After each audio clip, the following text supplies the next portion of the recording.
No muy lejos de Parral, a unos cuantos kilómetros, se encuentra el pequeño poblado conocido con el nombre de La Cochinera.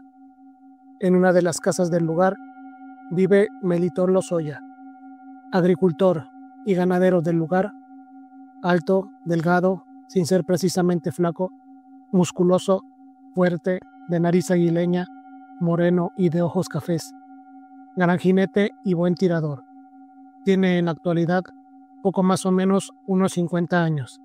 Su padre, Melitón Lozoya, era hermano de don Sabas y don Hilario Lozoya, famoso en todo Durango por su riqueza, su laboriosidad, su rectitud y probidad con un solo vicio, las peleas de gallos. Por esta última circunstancia, eran amigos de Villa. No obstante que el segundo, meses después del cuartelazo de la Ciudadela, fue nombrado por Victoriano Huerta gobernador del estado de Durango, puesto de que nunca disfrutó, porque los Arrieta se apoderaron de aquella entidad federativa y él no pasó con su nombramiento de Jiménez. Por ese mismo vicio, era Villa amigo de Melitón Lozoya, a quien le gustaba y le gusta jugarse la pata de un gallo por algunos centenares de pesos. En la plaza de gallos de Parral, ya pacificado Villa, Melitón iba con frecuencia y siempre corría sus apuestas al gallo de aquel, y aquel unía las suyas al favorito de este. Buenos amigos eran en verdad.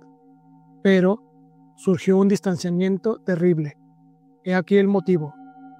Cuando Villa, después de su desastrosa expedición a Sonora, se convirtió en el terrible guerrillero que hizo que se despoblara el estado de Chihuahua y el norte de Durango, la familia Jurado, propietaria entonces de la hacienda de Canutillo, la cual, andando el tiempo vino a ser de aquel, se vio obligada, como todos los propietarios de esos rumbos, a abandonarla, refugiándose en la capital de la República.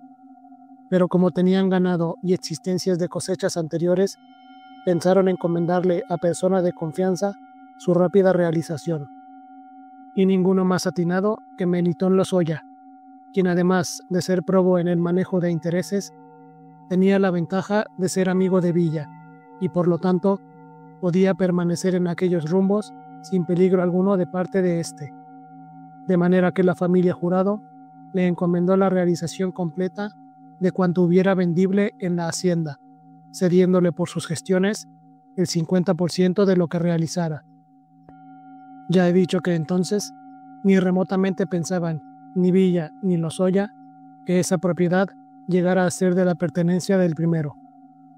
Buena prisa se dio Melitón en realizar conforme a los deseos de la familia cuanto había en la finca: caballada, ganado lanar, vacuno, porcino, existencia de trigo, maíz y todos los cereales que había, muebles, maquinaria de labranza como arados, sembradoras, trilladoras, todo lo que pudiera transformarse en dinero, todo fue vendido por Melitón, quien religiosamente entregó a la familia Jurado la parte que le correspondía. Villa pasó por ahí algunas veces.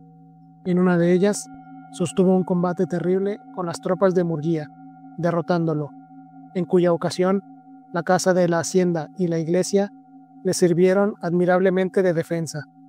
De entonces databa la principal destrucción de esos dos lugares, porque los cañones de Murguía abrieron en los muros de la finca terribles brechas e incendiaron una gran parte de la propiedad. Cuán lejos estaba Villa de pensar que aquello sería algún día de su legítima pertenencia. De paso haré notar que si la hacienda de Canutillo llegó a ser de Villa, se debió exclusivamente a mí. Cuando andaba yo ultimando las condiciones en las que debía de rendirse, le traje a don Adolfo de la Huerta, que entonces era presidente de la República, un pliego conteniendo lo que pedía aquel para someterse al gobierno, mucho de lo cual era inadmisible, y discutiendo con este último lo que podía ofrecerle, le sugerí que le donara la hacienda de Canutillo. Por cierto, que en esos momentos yo no me acordaba de cómo se llamaba, pero sí que le indiqué en el mapa el lugar aproximado en el que se encontraba, y le dije que era de la propiedad de la familia Jurado. A don Adolfo le pareció acertado, porque la finca estaba lejos de la capital de Chihuahua y Durango, le escribió a Villa por mi conducto una carta ofreciéndole, entre otras cosas, esa propiedad rural. Naturalmente, Villa aceptó y me dijo el nombre de ella para transmitírselo a De la Huerta. Yo propuse esa finca porque en una de las ocasiones que atravesó por ella, permaneciendo 5 días en la casa grande, expresó la idea de que, si algún día vivía en paz, le gustaría vivir en una hacienda como Canutillo. Pero volviendo a mi relato, diré que a fines de abril de 1923, cuando regresaba a Villa de Parral a Canutillo, después de haber perdido algunas peleas de gallos y por lo tanto varios cientos de pesos, se separó de él Melitón Lozoya para irse a la cochinera. Y entonces, uno de los que le acompañaban a aquel le dijo: ¿A que no sabe usted, mi jefe, quién fue el que vendió todito lo que había en Canutillo, hasta las puertas que quedaban? ¿Quién? Pues quién ha de ser, don Melitón Lozoya. ¿Estás tú seguro? Seguro, mi jefe, como que yo entregué el resto del ganado que quedaba. Villa al día siguiente mandó llamar a Melitón, quien, muy ajeno del motivo del llamado, pensó que se trataba de tomar la revancha contra los que les habían ganado en las peleas de Parral, y muy temprano al otro día se apeaba de su caballo frente a la entrada principal de la entrada de Canutillo, amarrando su cabalgadura en uno de los árboles que crecen a la orilla de la banqueta. Con ceño fruncido, hosca mirada y voz de enojo, Villa le preguntó si era verdad que él había vendido todo lo que había en Canutillo, y al recibir la contestación afirmativa, continuó: ¿Y con qué derecho, si todo esto es mío? Entonces era de la familia Jurado, quien me autorizó por escrito para realizar cuanto hubiera, y por aquellos días, ¿quién iba a adivinar que esto iba a llegar a ser de usted? Si tal cosa hubiera sabido yo, no solo no vendo nada, sino que lo hubiera tratado de conservar para que usted lo disputara. Pues tienes un mes de plazo para devolver todo lo que aquí había. Si no, te quiebro. Y dando media vuelta, se perdió en una de las piezas de la hacienda. Sintiendo de soslayo las miradas agresivas de quienes habían escuchado las frases descompuestas de Villa, desató su caballo, montó lentamente y se alejó por la interminable calleja que prolonga el parlamento de la iglesia.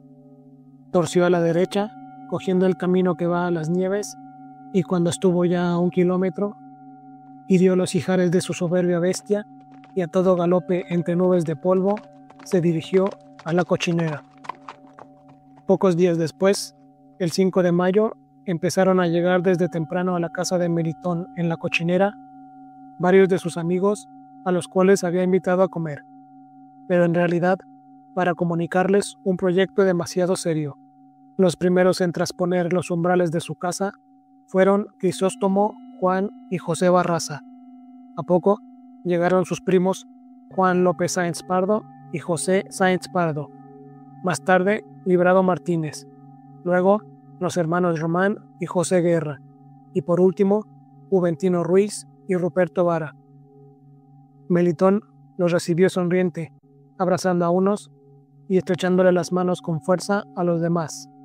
Y después de darles un vaso de vino y ya en la sala de la casa, les dijo: los he llamado no solo para tener el gusto de comer con ustedes, sino para explicarles lo que me ha pasado con Villa y la resolución que he tomado.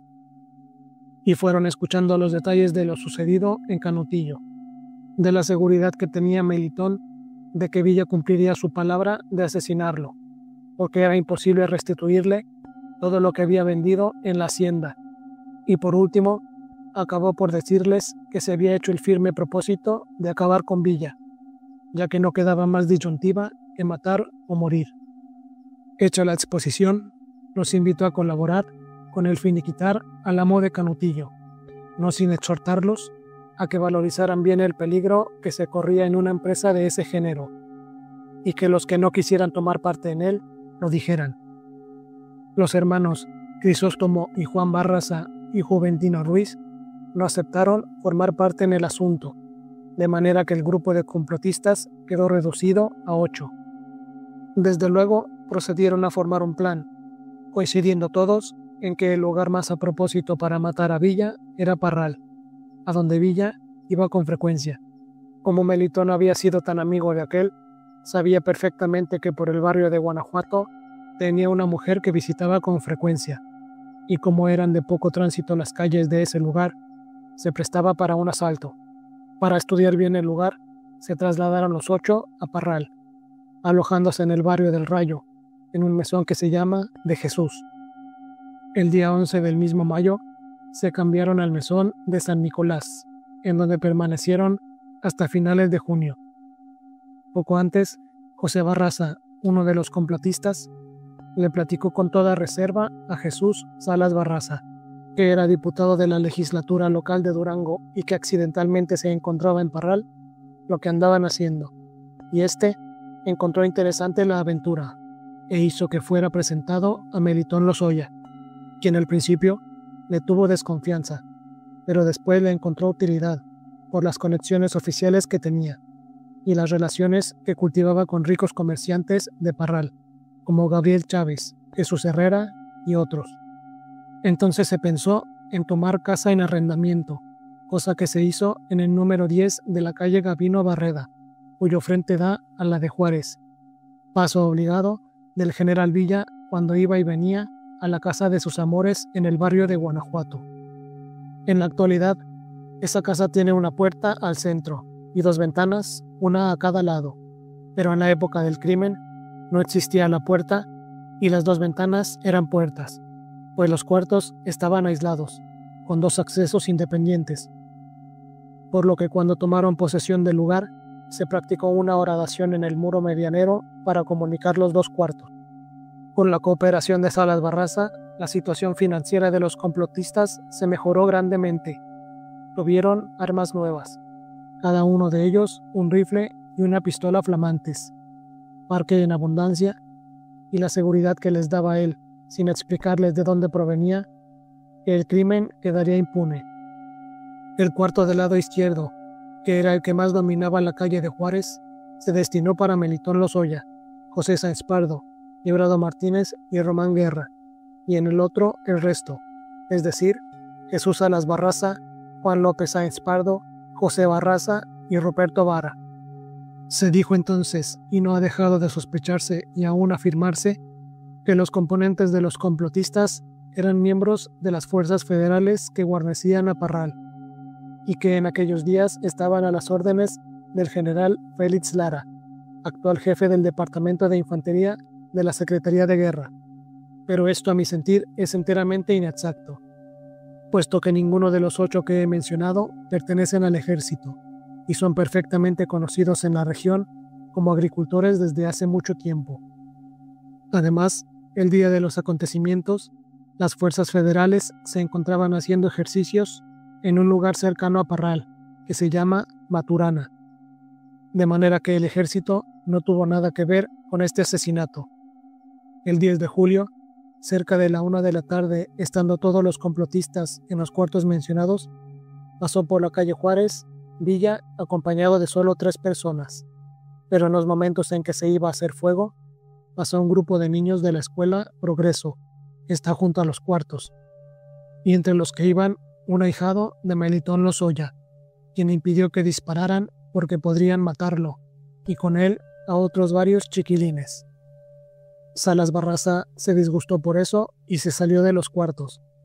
A las 4 de la tarde pasó de nuevo Villa, pero tan rápido que cuando se dieron cuenta de ello ya iba lejos. Por fin llegó la mañana del 20 de julio. Poco antes de las 7 de la mañana salió de los cuartos Román Guerra, quien fue a unirse con Juan López Sáenz Pardo, quien estaba fuera destacado como un espía para que avisara a la hora que llegaba Villa. En las cercanías de la casa de este hay una tienda en la que se encontraban 3 de los miembros de la escolta, con los cuales se informaron que su jefe estaba esperando el automóvil, pues Trillo debía llevarle a Canutillo. Román y su compañero se despidieron de los de la escolta, y el primero entró de nuevo a los cuartos para darle la noticia de que Villa tenía que pasar por allí en muy poco tiempo. En efecto, 20 minutos después, pasó Trillo tripulando el carro acompañado de otros 2 de la escolta en dirección a la casa de aquel. En los cuartos estaban todos, excepto Salas Barraza, que no durmió allí, y Juan López Sáenz Pardo, que se quedó en la calle Juárez para anunciarle por señales, previamente convenidas, a qué hora llegaba a Villa y en qué lado del carro se encontraba. Entretanto, en la casa de este, Trillo le cedió el volante a su jefe. Él se sentó a su derecha. El chofer ocupó la salpicadera del lado derecho y atrás se sentaron Ramón Contreras, Claro Hurtado, el coronel Antonio Medrano y otro miembro de la escolta. Ya listos para marchar, otros dorados colocaron en los pies de Trillo una maleta conteniendo 20,000 pesos en oro que había recibido Villa de México en la víspera y que tenía depositados en la casa de su querida. El revolucionario iba muy contento bromeándose con Trillito cuando el auto se puso en marcha. A la mitad de la calle, Villa distinguió a Juan López y lo saludó sacudiendo la mano derecha, muy ajeno de que lo estaba esperando. Hizo esta seña que consistió en limpiarse la frente en repetidas veces con el paliacate colorado que llevaba. Villa seguía en amena charla sin ver el frente, y al hacer girar la dirección para entrar en la calle Gabino Barrera, se abrieron las puertas de los cuartos y una granizada de balas hizo pedazos el parabrisas y cayó muerto Villa, que soltó el volante y desviándose de la curva se detuvo contra un árbol. Trillo, en una contracción de la agonía igual que un pollo descabezado, saltó hacia atrás, quedando doblado en la portezuela. El chofer, que iba en la salpicadera, cayó de cabeza muerto. Antonio Medrano, originario de Aguascalientes, por cierto, hizo fuego con su pistola y se atrincheró debajo del carro. Ramón Contreras hizo fuego también, y aunque estaba herido, corrió hacia el puente y se parapetó en uno de los guardacantones que tiene, echándose al río a lo largo del cual siguió caminando hasta salir por el frente de la casa de Villa. Medrano, gravemente herido, se hizo el muerto debajo del carro y vio como algunos de los asaltantes se acercaron al coche y extrajeron la maleta con los 20,000 pesos, alejándose después corriendo hacia el puente, en donde montaron en los caballos que ya los esperaban y se fueron de parral. Medrano fue sacado más tarde y llevado al hospital municipal, en donde a los 8 días falleció. Ramón Contreras, que se había refugiado en la casa de Villa, fue rescatado y conducido al hospital, donde lo curaron, perdiendo un brazo porque la bala explosiva que le pegó se lo hizo pedazos. Vive todavía. No estuvo, por lo tanto, Salas Barraza, ni hubo los 4 tiros que dice que le pegó en la cabeza con saña inaudita, puesto que ya estaba muerto Villa, porque si se los hubiera dado, lo habría comprobado un testigo que no deja jamás lugar a dudas, el certificado de autopsia. Esta la practicaron los señores Ernesto Hefter y Ernesto Quirós, quienes certificaron, como se ve por la copia fotográfica del certificado original, copia que obra en mi poder, que de las 13 heridas que tenía el cuerpo de Villa, solo hay 2 en la cabeza. Por la noche, salió de la casa de su amigo el señor Jesús Corral Valles, Salas Barraza, y se dirigió al Hotel Hidalgo a cerciorarse de que Villa estaba muerto. Los soldados federales que aguardaban en la entrada, puesto que las tropas regresaron esa misma mañana de Maturana, le permitieron entrar al identificarse como diputado durangueño, y estuvo en la cabecera de la cama de Villa junto a un amigo mío, alto empleado de correos actualmente, contemplando el cadáver del vencedor de Torreón.